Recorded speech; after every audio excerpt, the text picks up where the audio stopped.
काका हो गया, झारखंड में सब अगर सिस्टम होगा, हम लोग जाएंगे और इस प्रकार का कोई जूनियर डॉक्टर गैंग बना के इस प्रकार का आक्रमण करेगा तो भाई वार होगा हमारे तरफ से।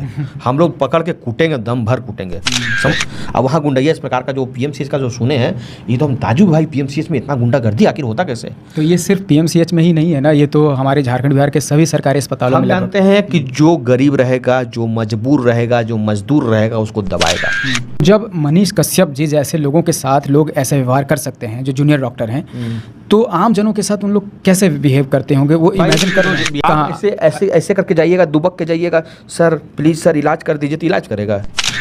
लगता क्या है सरकारी टाइप का, सरकारी फ्लेवर क्यों दिखता है? सरकारी फ्लेवर समझते क्या होता है सर? हम सदर अस्पताल से हजारीबाग ने कोडरमा भी चलते हैं, चतरा भी चल जाते हैं, बगोदर भी चल जाते हैं, बड़का गांव भी हम गए हैं, रांची के रिम्स भी, बिल्कुल कोडरमा जाते हैं। कोडरमा का कहानी मैं बता देता हूँ, ऑन कैमरा में बता रहा हूँ। हमारे एक बहुत बड़े एक भाई। नमस्कार, जोहार, मैं हूँ नितेश कुमार और आप देख रहे हैं सच बोल। दोस्तों, अभी मैं फ़िलहाल पटना में हूँ और हमारे साथ अभी हज़ारीबाग से चलकर अमन जी आए हैं यहाँ पे पटना में। जैसे कि आपको मालूम है कि पटना में एक बहुत ही मामला चल रहा है मनीष जी का, मनीष कश्यप जी का। तो ये बहुत ही अजीज़ और एक अच्छे मित्र हैं मनीष भैया जी का, जिसकी वजह से ये मिलने के लिए आए हैं यहाँ पे। तो मैं भी यहाँ आया था, तो हमारी मुलाकात हो गई, तो सोचा कि क्यों ना इनसे बात कर ली जाए। तो कैसे हैं भैया? बिल्कुल ठीक हूँ, जोहार आपको। जी जोहार भैया। तो कैसे हैं मनीष भैया, कैसे हैं? मनीष कश्यप जी ठीक है, ठीक है, ठीक है। क्या लगता है आपको, ये जो मामला जो मनीष भैया के साथ हुआ है, वो आप लोग मतलब आप कैसे लेते हैं इस चीज़ को? देखिए, ये जो भी मामला हुआ है, ये मामला को हम बस ऐसे ही लेते हैं कि जनता जागरूक नहीं है। जनता अगर जागरूक होगी तो अपना वो हक छीन के लेगी।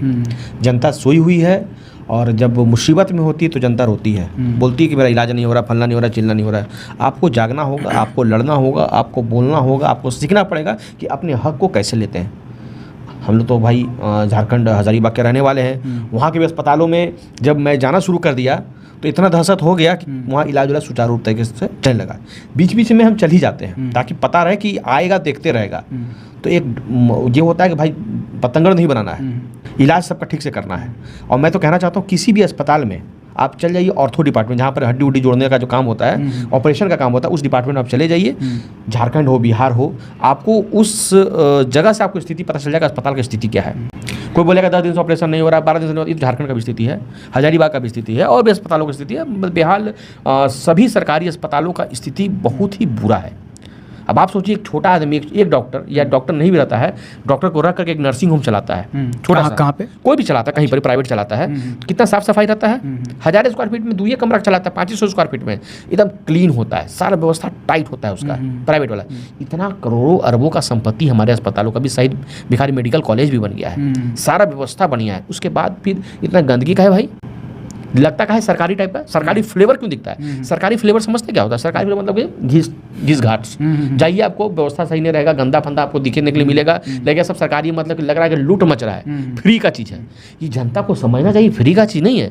आपके टैक्स के पैसों से डॉक्टर को सैलरी मिलती है, सारी व्यवस्था वहाँ पर होता है, तब जाके आप लोगों का इलाज होता है। तो ये बात आपको समझना पड़ेगा, ये आपकी संपत्ति है। जिस प्रकार से आप अपने घर को सुरक्षित रखते हैं, सुंदर रखते हैं, वैसे आपको अपने अस्पतालों को भी सुंदर रखना पड़ेगा। हम अस्पताल जाते हैं तो ये समझ जाते हैं भाई, हम लोग का भी फैमिली, हम लोग भी टैक्स देते हैं, उसके पैसा से अस्पताल चल रहा है, ये हमारी संपत्ति है। जी।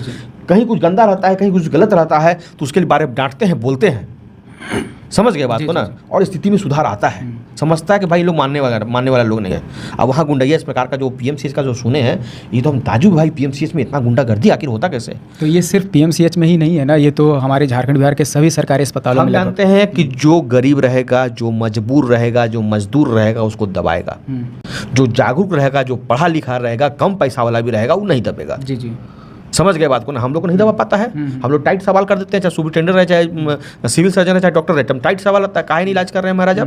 जब सब कुछ व्यवस्था इसका हो गया, इलाज कीजिए इसको। गंदगी काहे है आपका, खाना सही काहे नहीं है आपका, ये व्यवस्था काहे खराब है, सवाल करते हैं, उनका जवाब मिलता है, उसको सुधार करते हैं। तो आप जागरूक ये जवाब कहाँ? ऐसे करके जाइएगा, दुबक के जाइएगा, सर प्लीज सर इलाज कर दीजिए, तो इलाज करेगा है और दबर देगा आपको। समझ गए बात को ना? आप पहले अपना हक मानना समझिए कि आपका हक क्या है। तो केवल बोलने से नहीं होगा। बाबा साहेब अम्बेडकर का संविधान, उस संविधान को आप समझिए, क्या संवैधानिक अधिकार है आपके पास में।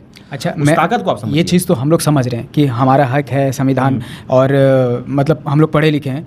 तो जब मनीष कश्यप जी जैसे लोगों के साथ लोग ऐसा व्यवहार कर सकते हैं, जो जूनियर डॉक्टर हैं, तो आम जनों के साथ उन लोग कैसे बिहेव करते होंगे, वो इमेजिन कर रहे हैं। बिहार में हुआ हमको उतना आइडिया नहीं कैसे कैसे काका हो गया है। झारखंड में सब अगर सिस्टम होगा, हम लोग जाएंगे और इस प्रकार का कोई जूनियर डॉक्टर गैंग बना के इस प्रकार का आक्रमण करेगा तो भाई वार होगा हमारे तरफ से। हम लोग पकड़ के कूटेंगे, दम भर कूटेंगे, समझ गए ना। उतना हम लोग को मतलब कि गांधी जी हम लोग नहीं है, समझ गए बात को। तुम हमको कूट दोगे और हम चुपचाप रह जाएंगे। धरपत से कूटेंगे, दम भर तुमको पीटेंगे, सुधार देंगे, तुमको बतलाएंगे तो काम का है। तू पैसा ले रहा, तू नौकर है, तुम सेवक है, तुमको सेवा देना है काम है, तू शासक नहीं है। लेकिन झारखंड में अगर ठीक है, मान लेते हैं कि डॉक्टर लोग हाथ नहीं छोड़ रहे हैं, मारपीट नहीं कर रहे हैं, लेकिन कहीं ना कहीं वहाँ पे भी लूट है। लूट तो क्या है। पूरे देश में डॉक्टर जो सही तरीके से काम नहीं करते हैं ना, जो सिस्टम, डॉक्टर को मत बोलिए, जो सिस्टम, जो भ्रष्ट सिस्टम है, उन लोगों का जान ले लेता है। मार से बड़ा चीज़ है, जाने ले लेता है। कितना बार तुम सदर अस्पताल में देखे हमारा वीडियो होगा, समझ बात को ना, मार दिया, चिल्ला रहे डॉक्टर साहब आइए रहे हैं, दिखलाएं लोगों को वीडियो बना करके। समझिए कि एक साथ 50 आदमी चिल्ला रहे, डॉक्टर साहब आप कहाँ हैं, डॉक्टर साहब आप कहाँ हैं, डॉक्टर साहब ये नहीं है। ये कहाँ की बात बता रहे हो? सदर अस्पताल की मैं बात बता रहा हूँ, हजारीबाग सदर अस्पताल का। आप जाइए सदर अस्पताल, लेकिन बहुत व्यवस्था सुधरा है सदर अस्पताल का, ये भी मैं कहूँगा। बहुत व्यवस्था सदर अस्पताल की सुधारी है हम लोगों ने जा करके। यही सोचिए, जो नेता लोग अगर जाने लगे अस्पताल, नेता लोग अपने वहाँ पे हाजिरी देने लगे तो अस्पताल सुधरेगा। नेता लोग को मतलब नहीं है, पूरे झारखंड के नेताओं को नहीं मतलब है।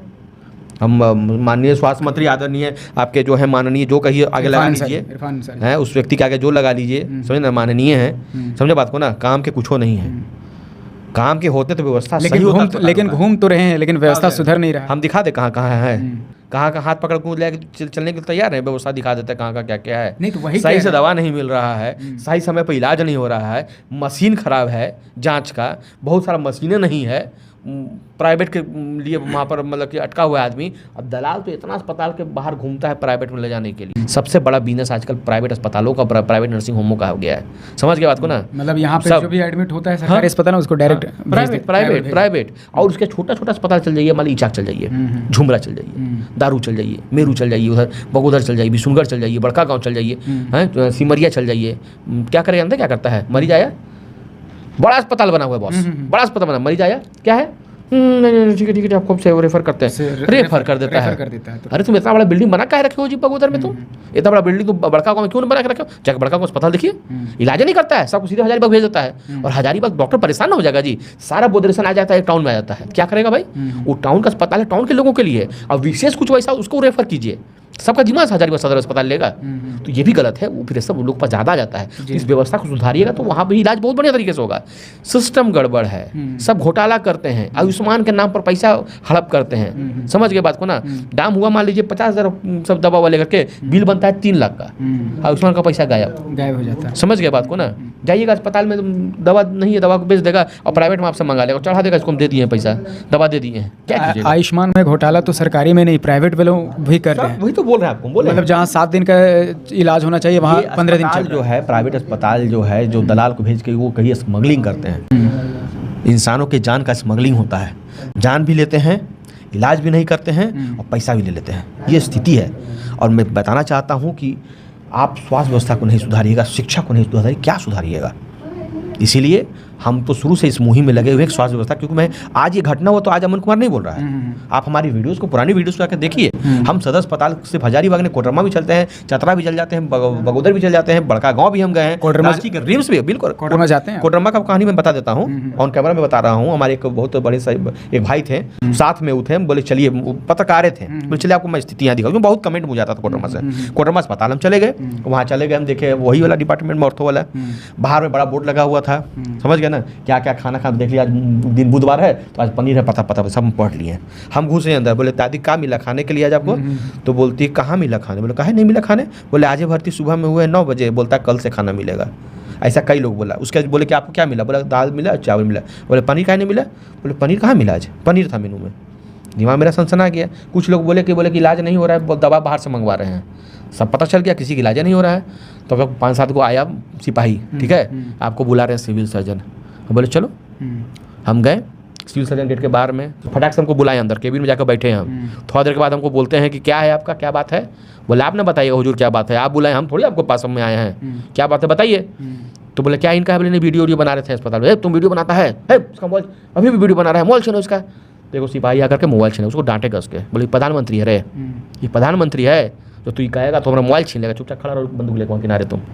अब बोले सुनिए सर, यहाँ बैठ करके टेबल में एसी का हवा खाने से काम नहीं चलेगा, निकलिए वार्ड में जाकर के देखिए कि क्या स्थिति वहाँ पर है, समझ गए?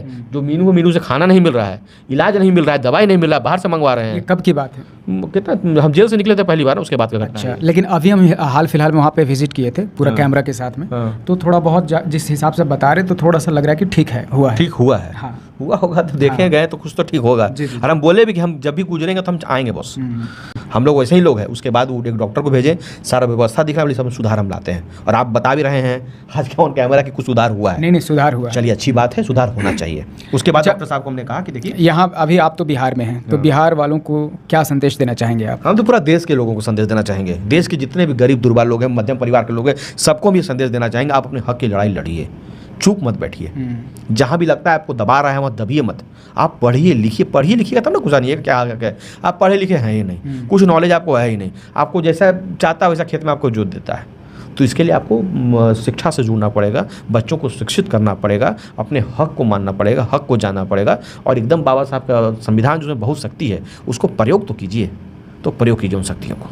चलिए ठीक है, बहुत बहुत धन्यवाद समय देने के लिए। तो चलिए फिलहाल हम लोग विदा लेते हैं। मैं हूँ नितेश कुमार और आप देख रहे हैं सच बोल।